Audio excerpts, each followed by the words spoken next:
الحمد لله نحمده ونستعينه ونستغفره ونؤمن به ونتوكل عليه ونعوذ بالله من شرور أنفسنا ومن سيئات أعمالنا من يهده الله فلا مضل له ومن يضلله فلا هادي له ونشهد أن لا إله إلا الله وحده لا شريك له ونشهد أن سيدنا مولانا محمدا عبده ورسوله فأعوذ بالله من الشيطان الرجيم بسم الله الرحمن الرحيم إلا تنصروه فقد نصره الله إذ أخرجه الذين كفروا ثاني اثنين إذ هما في الغار إذ يقول لصاحبه لا تحزن إن الله معنا صدق الله مولانا العظيم وصدق رسوله النبي الكريم محترم سامعین کرام، برادران ملت، نوجوان دوستو، عزیز ساتھیوں، پیارے بھائی، آج میں آپ حضرات کے سامنے ایک ایسے عظیم انسان جن کا مقام و مرتبہ پیارے نبی صلی اللہ تعالی علیہ وسلم کے بعد،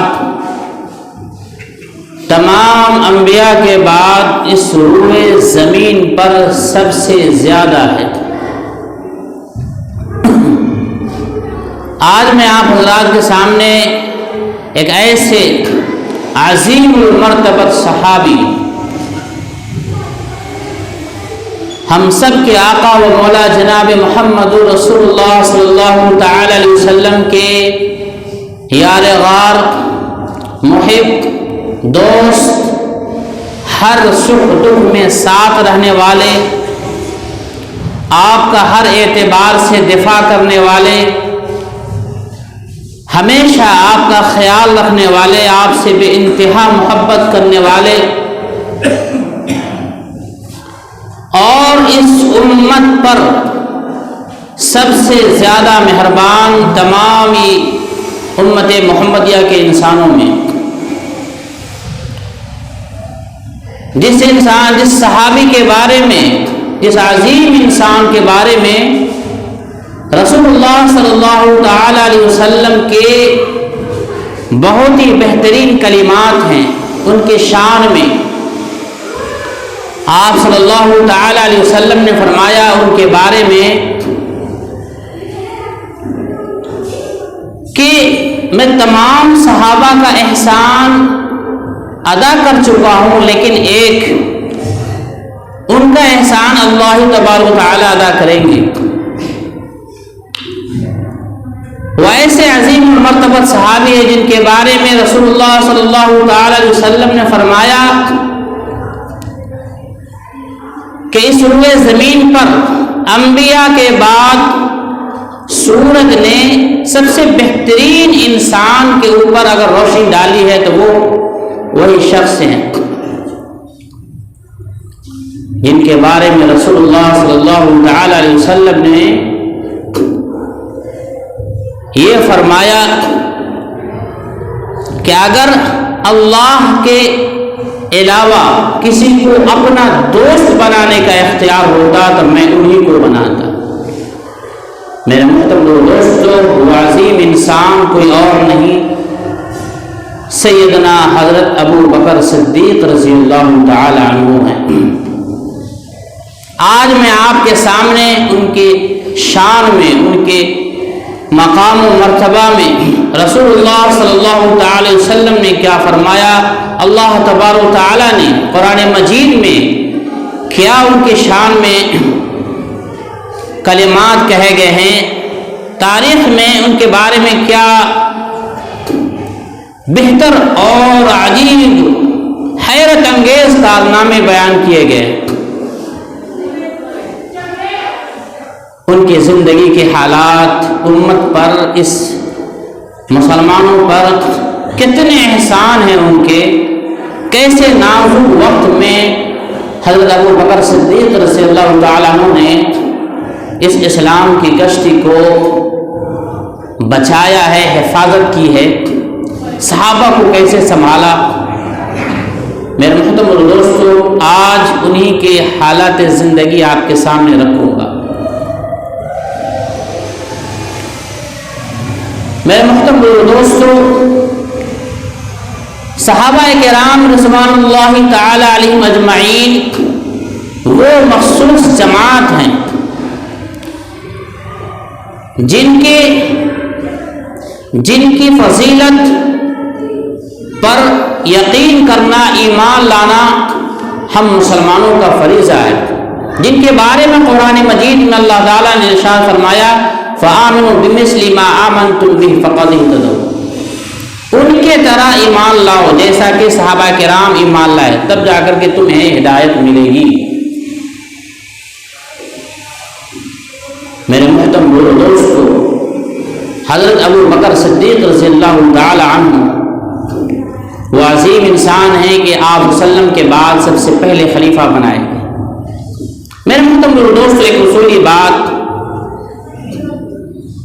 اللہ تبارک و تعالیٰ نے قرآن مجید میں بھی ارشاد فرمایا کہ صحابہ میں ہر ایک برابر کے درجے کے نہیں ہیں، بلکہ بعض پر فوقیت رکھتے ہیں، بعض پر فضیلت رکھتے ہیں، بعض کا مرتبہ بعض سے بڑھا ہوا ہے۔ والسابقون الاولون من المہاجرین والانصار والذین اتبعوهم بإحسان رضی اللہ عنہ ورضوا عنہ، یہ آیت اس بات پر دلالت کرتی ہے کہ جو شروع میں ایمان لانے والے ہیں، جنہوں نے سب سے پہلے پیارے نبی صلی اللہ علیہ وسلم پر ایمان لایا، اول شروع زمانے میں جیسے ہی آپ صلی اللہ علیہ وسلم نے نبوت کا دعویٰ کیا، اور جو سب سے پہلے ایمان لانے والے لوگ ہیں، صحابہ ہیں، ان کا مقام و مرتبہ بعد میں ایمان لانے والوں سے بہتر ہے۔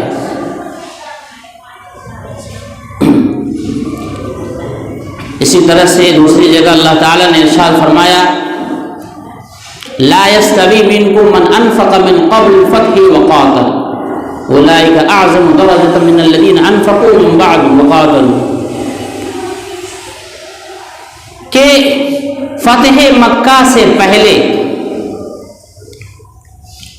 جن لوگوں نے راہ ہدایت میں اللہ کے راستے میں فی سبیل اللہ خرچ کیا،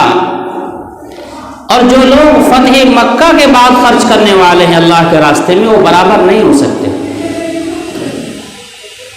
ان کی فضیلت بہت بڑی ہے جو فتح مکہ سے پہلے اللہ کے راستے میں خرچ کی ہے۔ معلوم یہ ہوا کہ صحابہ کرام رضوان اللہ تعالی علیہم اجمعین میں بعض صحابہ بعض پر فوقیت رکھتے ہیں، مرتبے میں، فضیلت میں۔ اللہ تبارک و تعالیٰ نے کئی جگہ اعلان کیا۔ بہرحال میں آج آپ حضرات کے سامنے سیدنا حضرت ابو بکر صدیق رضی اللہ تعالیٰ عنہ کی حالات زندگی کے واقعات، ان کے کارنامے، ان کی فضیلت آپ کے سامنے رکھوں گا، اس لیے کہ اسی مہینے میں، اسی اردو کے مہینے میں 22 تاریخ کو سیدنا حضرت ابو بکر صدیق رضی اللہ تعالیٰ عنہ کا وصال ہوا، انتقال ہوا۔ اس موقع سے ان کی زندگی کے بارے میں جانکاری رکھنا، علم رکھنا، ان کے کارنامے اور صحابہ کرام کے زمانے کے تاریخ کا علم رکھنا آج کے مسلمانوں کے لیے بے حد ضروری ہے۔ پوری تاریخ اسلام کی جانکاری رکھنا، علم رکھنا بھی تمام مسلمانوں کے لیے ضروری ہے۔ تاریخ کے علم سے، تاریخ کے واقعات کے علم سے ہمیں یہ فائدہ ہوگا، ہمیں یہ فائدہ ہوتا ہے کہ ہم اس سے یہ سبق لیتے ہیں کہ کن واقعات سے، کن چیزوں کی وجہ سے، کن اچھائیوں کی وجہ سے، کن خوبیوں کی وجہ سے، کن اچھے فیصلوں کی وجہ سے صحابہ کرام رضوان اللہ تعالی علیہ اجمعین کے زمانے میں ترقیات ہوئی، امن قائم ہوئے، خوشحالی آئی اور دیگر چیزوں میں ترقی ہوئی، اور مسلمان ترقی کرتے گئے، خوشحالی آتی گئی، امن قائم ہوتا گیا، ہر اعتبار سے وہ لوگ اچھے ہوتے گئے، اور کن واقعات اور کن چیزوں کی وجہ سے، کن کمیوں کی وجہ سے امت زوال پذیر ہوئی، امت نقصان اٹھائی، کن وجہ سے، کن فیصلوں کی وجہ سے، کن عادات و اطوار کی وجہ سے، کس وجہ سے امت پستی کا شکار ہوئی۔ یہ جب ہمیں معلوم ہوتا ہے تو اس سے ہم سبق لے کر کے ہم اپنی زندگی کے اندر اسے لاگو کرتے ہیں کہ جن سے فائدہ ہوا اسے ہم اپناتے ہیں، جن سے نقصان ہوا اسے ہم چھوڑ دیتے ہیں۔ بہرحال میرے محترم دوستو، سیدنا حضرت ابو بکر صدیق رضی اللہ تعالی عنہ وہ عظیم شخصیت ہے جن کا نام تو شروع زمانے میں عبد الکعبہ بتایا گیا، بعد میں پیارے رسول اللہ صلی اللہ تعالی علیہ وسلم نے ان کا نام عبداللہ رکھا، کنیت ان کے ابو بکر بتائی جاتی ہے، صدیق لقب ہے، عتیق بھی لقب ہے ان کا۔ صدیق یہ لقب ان کو بارگاہ رسالت سے اس وقت ملا جب حضرت پیارے رسول اللہ صلی اللہ تعالی علیہ وسلم راتوں رات معراج کا سفر کیے، اور وہاں سے آنے کے بعد لوگوں کو بتایا کہ میں راتوں رات معراج کے سفر سے، آسمانوں کے سفر سے، اللہ کے دیدار سے واپس ہوا، تو کفار و مشرکین نے مذاق اڑانا شروع کر دیا اور مسلمانوں پہ یقین کیا، لیکن کفار و مشرکین نے مذاق اڑانا شروع کر دیا، اور ان میں سے بعض کافر اور مشرک حضرت ابو بکر صدیق رضی اللہ تعالیٰ عنہ کے پاس گئے اور ان سے کہا کہ تمہارے ساتھی نے رات ایک واقعے کے بارے میں دعویٰ کر رہے ہیں کہ وہ راتوں رات ساتوں آسمان کا سفر کر کے آ رہے ہیں، کیا تم اس بات کو بھی مان لو گے؟ انہوں نے فوراً بغیر قیل و قال کے، اگر مگر کے، فوراً کہا کہ میں تو روزانہ اس سے بھی بڑی بڑی چیزوں کے بارے میں، ان کے بارے میں یقین کرتا ہوں، اور اگر انہوں نے اپنی زبان مبارک سے فرمایا ہے تو بالکل میں ان کی بات پر یقین کرتا ہوں، اور بالکل آپ کو صادق و مصدوق سمجھ، آپ بالکل سچ کر رہے ہیں، اگر آپ فرما رہے ہیں تو یہ بالکل حقیقت ہے اور سچ ہے۔ انہوں نے کہا کہ بیوقوفو، تمہیں سمجھ میں نہیں آتا کہ روزانہ پیارے نبی صلی اللہ علیہ وسلم پر وحی نازل ہوتی ہے، سیکنڈوں میں آسمانوں سے وحی نازل ہوتی ہے، وہاں سے اتنی تیز رفتار میں آتے ہیں فرشتے اور وحی نازل ہوتی ہے، تو آپ کو اللہ جس ذات نے منٹوں میں آپ کے پاس وحی نازل فرما دی، تو وہ ذات اپنے حبیب کو، پیارے رسول اللہ صلی اللہ علیہ وسلم کو ساتوں آسمان کا کیوں نہیں سفر کرا سکتے؟ اللہ کی ذات سے کیا بڑھ کر ہے؟ وہ اسے کافر مشرکین کو اس طرح سے سمجھایا کرتے تھے۔ میرے محترم دوستو، حضرت ابو بکر صدیق رضی اللہ تعالی عنہ وہ عظیم المرتبہ صحابی ہیں جن کا شجر نسب 7ویں پشت پر آپ صلی اللہ علیہ وسلم سے جا کر مل جاتا ہے۔ آپ کے والد کا نام عثمان بن ابی قحافہ تھا، آپ کی والدہ کا نام ام الخیر سلمہ تھا۔ میں نے محترم دوستو، تاریخ کی کتابوں میں لکھا ہے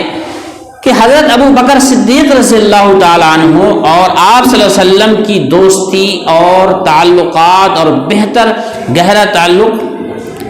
یہ آپ صلی اللہ علیہ وسلم کے نبوت کے دعوے سے پہلے سے تھا۔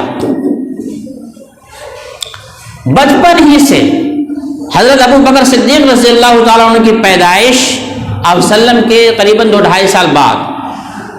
2-2.5 سال بعد ہوئی۔ آپ صلی اللہ علیہ وسلم کی پیدائش واقع فیل کے 50 دن کے بعد، اور حضرت ابو بکر صدیق رضی اللہ تعالیٰ عنہ کی پیدائش واقع فیل کے 2-2.5 سال بعد ہوئی۔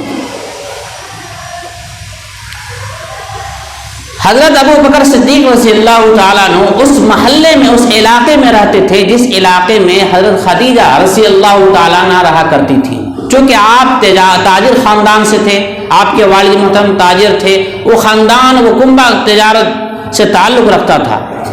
تو اس علاقے میں تھے جس علاقے میں حضرت خدیجہ رضی اللہ تعالیٰ رہتی تھی۔ جب پیارے رسول صلی اللہ تعالی علیہ وسلم نے حضرت خدیجہ سے نکاح کیا، پھر کچھ دنوں کے بعد آپ صلی اللہ علیہ وسلم انہی کے گھر پہ رہنے لگے جس گھر میں حضرت خدیجہ رہتی تھی۔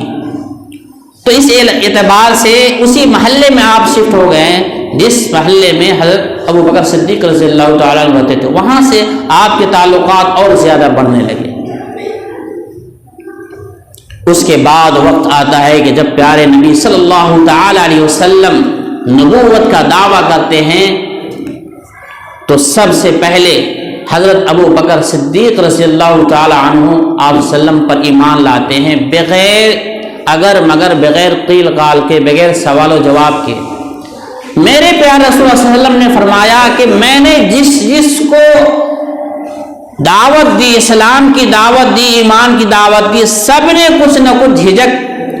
دکھلائی، کچھ نہ کچھ اگر مگر کیا، لیکن ایک شخص ہیں جنہوں نے بغیر کچھ سوال کے، بغیر سوچے سمجھے، انہوں نے فوراً میری بات پر ایمان لائے، فوراً اسلام قبول کیا، وہ حضرت ابو بکر صدیق رضی اللہ تعالیٰ۔ جیسے آپ نے کہا آپ نے قبول کیا۔ میرے محترم دوستو، یہ وہ شخصیت حضرت ابو بکر صدیق رضی اللہ تعالیٰ، ہمیشہ آپ کے ساتھ، آپ کی موافقت میں، آپ کے دفاع میں، آپ کی خدمت میں، آپ کے ساتھ میں، ہر دکھ غم میں، ہر خوشی غم میں آپ کے ساتھ رہتے تھے۔ کئی بار کا ایسا واقعہ ہے کہ کفار مشرکین آپ کو ستا رہے تو آپ نے جا کر کو نہیں چھڑایا۔ ایک مرتبہ خانہ کعبہ کے اندر پیارے رسول اللہ صلی اللہ علیہ وسلم نماز کے لیے جا رہے تھے تو ایک کافر آ کر کے آپ کی چادر کو اس طرح سے کھینچا، اس طرح سے لپیٹ کر کھینچا کہ آپ کے گردن مبارک وہ جکڑ گئی۔ یہ دیکھتے ہوئے حضرت ابو بکر صدیق رضی اللہ تعالیٰ عنہ یہ دیکھتے ہیں تو فوراً دوڑتے ہوئے آتے ہیں اور اسے چھڑاتے ہیں اور کہتے ہیں کہ اے بدبخت، اے بد نصیب انسان، تم اس انسان کو صرف اس لیے مارتے ہو، اس لیے تکلیف پہنچاتے کہ وہ کہتا ہے کہ میرا رب اللہ ہے، صرف اس وجہ سے تکلیف پہنچاتے ہو، تمہیں شرم نہیں آتی؟ حالانکہ اس کے علاوہ ان کے اندر بے انتہا خوبیاں ہیں، انہوں نے کبھی کسی کو نقصان نہیں پہنچایا، ہمیشہ لوگوں کو فائدہ پہنچایا، غریبوں کی مدد کرتے ہیں، ہمیشہ کسی نہ کسی کی مدد کرتے ہیں، ان کے اندر بے شمار خوبیاں ہیں، یہ ساری خوبیاں بھول جاتے ہو صرف ایک وجہ سے کہ یہ اپنے رب اللہ کو بتلاتے ہیں، اس وجہ سے تم ان کو تکلیف پہنچاتے ہو، تمہیں شرم نہیں آتی؟ کافر و مشرکوں کو شرم دلاتے اور ان کے ظلم سے چھڑاتے۔ میرے محترم دوستو، جب مسلمانوں کا ظلم بڑھ گیا، اس کے بعد آپ صلی اللہ علیہ وسلم نے جب مسلمانوں پر ظلم بڑھ گیا کافروں کا، تو پیارے نبی صلی اللہ تعالی علیہ وسلم نے اپنے صحابہ کو حکم دیا، اجازت دی کہ اب یہاں سے ہجرت کرنے کا وقت آ گیا۔ پہلے تو مسلمان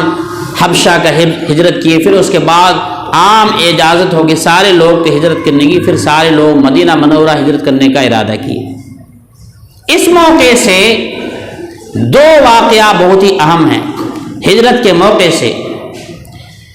اس موقع سے پیارے رسول اللہ صلی اللہ تعالی علیہ وسلم کا ساتھ دینے میں، آپ پر اپنی جان نثار کرنے میں، آپ سے اپنی محبت کا اظہار کرنے میں، آپ کے لیے مر مٹنے میں، جو دو صحابہ میں سے جو دو شخصیت کا نام آتا ہے، ان میں سے ایک حضرت ابو بکر صدیق رضی اللہ تعالیٰ عنہ ہیں، دوسرے حضرت علی رضی اللہ تعالیٰ عنہ۔ حضرت ابو بکر صدیق رضی اللہ تعالیٰ عنہ کو جیسے ہی پہلے سے اندازہ ہو گیا تھا کہ ہجرت اب ہمیں کرنا ہوگا، پہلے ہی سے دو اونٹ پال رکھے تھے، ایک آپ صلی اللہ علیہ وسلم کے لیے، ایک اپنے لیے، جیسے ہی یہ طے ہو گیا کہ فلاں دن نکلنا ہے، تو رات میں حضرت ابو بکر صدیق رضی اللہ تعالی عنہ کو بتا دیا کہ نکلنا ہے۔ کافر و مشرکوں کو بھی پتا چل گیا کہ وہ نکلنے والے ہیں، اس لیے سارے کافر اور مشرک لوگوں نے مل کر کے یہ پلاننگ کی کہ اگر یہ نکل گئے، یہاں سے ہجرت کر کے دوسری جگہ چل گئے تو ہمارے لیے مشکل ہو جائے گا، ہمارے لیے مصیبت بن جائیں گے، اس لیے آج کی رات ہی میں سارے کافر اور مشرک لوگ نے یہ پلاننگ کی کہ آج کے رات ہی میں نعوذ باللہ وسلم کا کام تمام کر دیں گے۔ سارے بڑے بڑے گرو گھنٹال مشرکوں کے، کافروں کے بیٹھ کر یہ مشورہ کیا کہ کیسے آپ کو قتل کیا جائے، کیا طریقہ اختیار کیا جائے کہ آپ کو قتل کرنے کے بعد کوئی زیادہ کسی کے اوپر بار نہ پڑے. کسی نے مشورہ دیا کہ ایسا کرتے ہیں کہ سارے قبیلے کے جو معزز نوجوان ہیں، ہر قبیلے کا ایک نوجوان آئے گا تلوار لے کر کے، سبھی لوگ ایک ہی بار میں ایک ہی وقت میں وار کریں گے، سبھی لوگ قتل میں شریک ہوں گے. اس طرح سے دیت اور بدلہ اور ہرجانہ دینا سبھی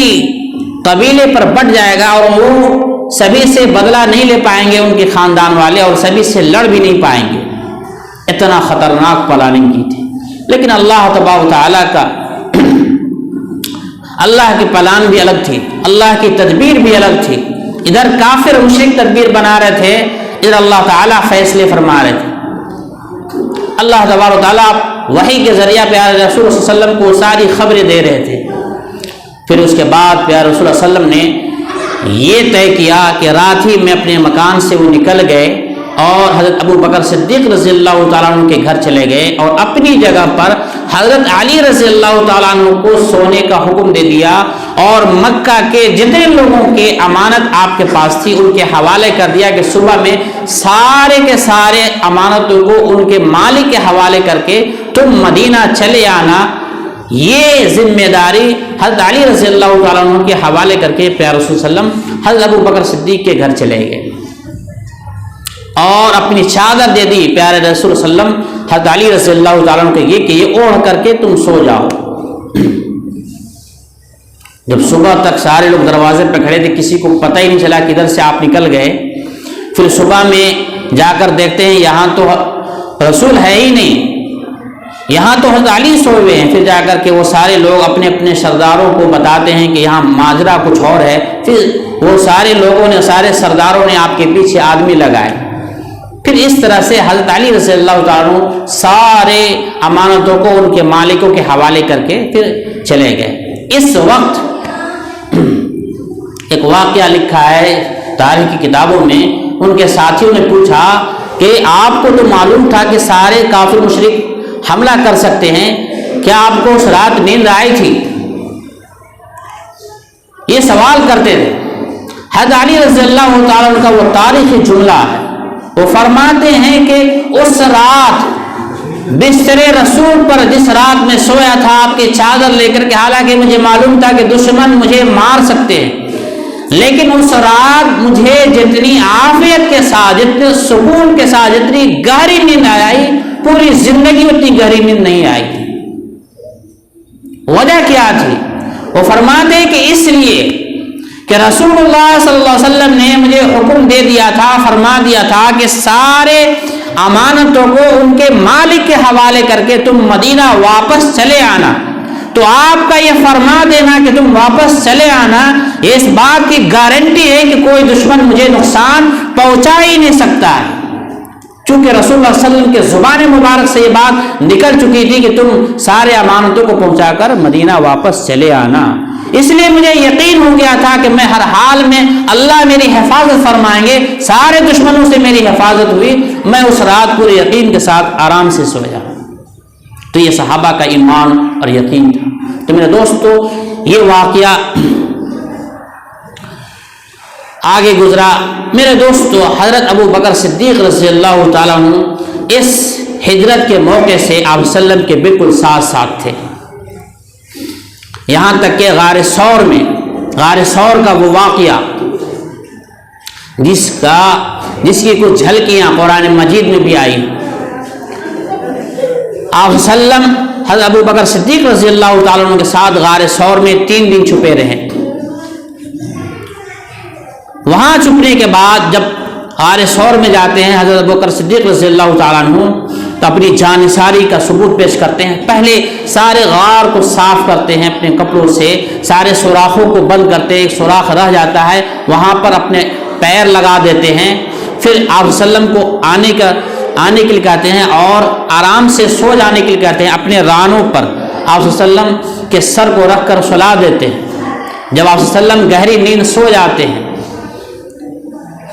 اور حضرت ابو بکر صدیق رضی اللہ تعالیٰ عنہ جاگے ہوئے پہرہ داری کا کام کرتے ہیں اور سارے سوراخوں کو بند بھی کر دیتے ہیں. ایک سوراخ بچ گیا تھا، وہاں سے وہ واقعہ آتا ہے تاریخ میں کہ ایک سانپ نے نکل کر آپ کو ڈس لیا. حضرت ابو بکر صدیق کو ڈس لیا۔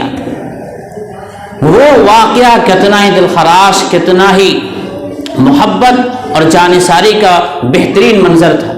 آپ درد سے قرار، حضرت ابو بکر صدیق رضی اللہ تعالیٰ عنہ سانپ کے زہر کے جلن سے قرار ہیں، پریشان ہیں، لیکن اپنے ران مبارک کو مجالے کی جنبش دے دیں جس کی وجہ سے آپ کی نیند ٹوٹ جائے۔ ذرہ برابر بھی اپنے جسم کو نہیں ہلایا، کہیں آپ کی نیند نہ ٹوٹ جائے، کہیں آپ کو تکلیف نہ پہنچ جائے، لیکن انسان ہے، درد تو ہوگا۔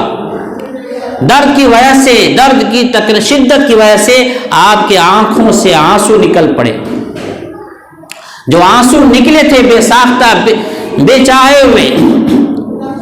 بغیر ارادے کے جو آنکھوں سے آنسو درد کی وجہ سے نکلے ہوا، پیارے رسول صلی اللہ علیہ وسلم کے رخسار مبارک پر، چہرے مبارک پر، گال مبارک پر گرے۔ آپ صلی اللہ علیہ وسلم کی نیند ٹوٹ گئی۔ پوچھتے ہیں کیا ہوا ابو بکر؟ وہ فرماتے ہیں کہ یا رسول اللہ، مجھے کسی زہریلے جانور نے، سانپ نے کاٹ لیا ہے، جس کی وجہ سے درد مجھے ہو رہا ہے۔ آپ صلی اللہ علیہ وسلم اٹھے، فوراً اپنے لعاب جان تھوک کو نکالا اور اس جگہ پہ لگا دیا جہاں پر سانپ نے کاٹا تھا، فوراً سارا زہر ختم ہو گیا اور تکلیف بھی دور ہو گئی۔ تو میرے محترم دوستو، یہ حضرت ابو بکر صدیق رضی اللہ تعالیٰ عنہ کی جانثاری کا واقعہ تھا۔ آپ صلی اللہ علیہ وسلم کے ساتھ پوری زندگی اسی طرح سے جانثاری کے ساتھ آپ نے گزارا ہے، آپ کا ساتھ دیا ہے، آپ سے محبت کی ہے، آپ پر اپنی جان کو، اپنی مال کو، ہر چیز کو آپ پہ نثار کیا ہے۔ اصل آپ کے کارنامے، حضرت ابو بکر صدیق رضی اللہ تعالیٰ عنہ کے کارنامے پیارے رسول صلی اللہ علیہ وسلم کے وصال کے بعد آتا ہے کہ امت کو کیسے سنبھالا، کیسے اختلاف سے امت کو بچایا، کیسے ایک بہت بڑے فتنے سے امت کو بچایا۔ جب آپ صلی اللہ علیہ وسلم کا وصال ہو گیا، آپ اس دنیا سے پردہ فرما گئے، سارے صحابہ کا عجیب ماحول تھا، عجیب مزاج تھا، سارے بے حواس بدحواس گھوم رہے تھے، سارے رو پیٹ رہے تھے۔ کتابوں میں آتا ہے حضرت عمر رضی اللہ تعالیٰ عنہ کے بارے میں، وہ تلوار لے کر کے اپنے جوش و جلال میں مدینہ کے گلیوں میں گھومنے لگے۔ کوئی اگر کہہ دیا کہ ہمارے نبی کا انتقال ہو گیا، میں اس کی گردن مار دوں گا، وہ ان کو یقین ہی نہیں آ رہا تھا کہ ہمارے نبی انتقال کر گئے۔ وہ جوش میں نکل کر گلیوں میں پھرنے لگے تلوار لے کر۔ اگر کسی نے کہا کہ ہمارے رسول کا انتقال ہو گیا، میں اسے قتل کر دوں گا۔ جب یہ عالم دیکھا حضرت ابو بکر صدیق رضی اللہ تعالیٰ عنہ، وہ فوراً معاملہ کو سنبھالنے کے لیے منبر رسول پر آ کر بیٹھ جاتے ہیں اور وہ قرآن کی آیت پڑھتے ہیں، وما محمد الا رسول قد خلت من قبلہ الرسل، کہ محمد نہیں تھے مگر ایک رسول۔ جس طرح سے سارے رسول دنیا سے پردہ فرما گئے، آپ صلی اللہ علیہ وسلم بھی پردہ فرما گئے۔ یہ آیت اس طرح پڑھی انہوں نے جیسے کہ معلوم ہو رہا تھا کہ ابھی یہ آیت نازل ہو رہی تھی۔ ان کا اثر ایسا ہوا، اس آیت کے پڑھنے کے بعد صحابہ پر ایسا اثر ہوا کہ سبھی لوگ مطمئن ہو گئے، سبھی کو یقین آ گیا کہ ہمارے نبی صلی اللہ علیہ وسلم پردہ فرما گئے۔ امت کو اس وقت بڑے فتنے سے بچائے۔ منافقین جو اسلام دشمن تھے اس وقت بھی بہت ہی سرگرم تھے، ان کو موقع کی تلاش تھی